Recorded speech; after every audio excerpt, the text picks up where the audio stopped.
नमस्कार शेतकरी बांधवांनो। तर कृषी उत्पन्न बाजार समिती वसमत आज दिनांक 9 सप्टेंबर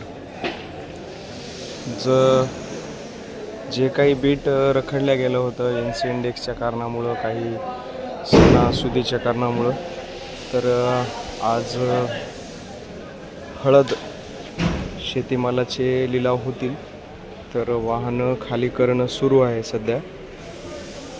बीट सुरू झाल्यानंतर जे काही बाजारभाव होतील त्याचे मी रेट टाकल। तर सध्या आवक स्वीकारली जात आहे।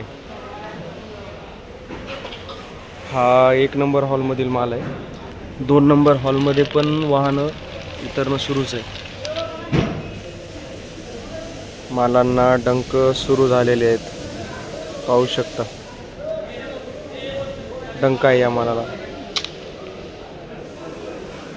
भरपूर मालांना डंक लागले आहेत आणि एकदा का मालाला डंक लागला तर तो कंट्रोल करणं खूप अवघड असतं।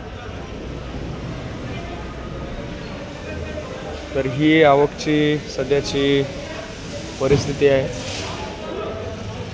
बीट सुरू झाल्यानंतर बीटाचे हळदीचे जे काही बाजारभाव झालेले आहेत ते मी अपलोड करेलच।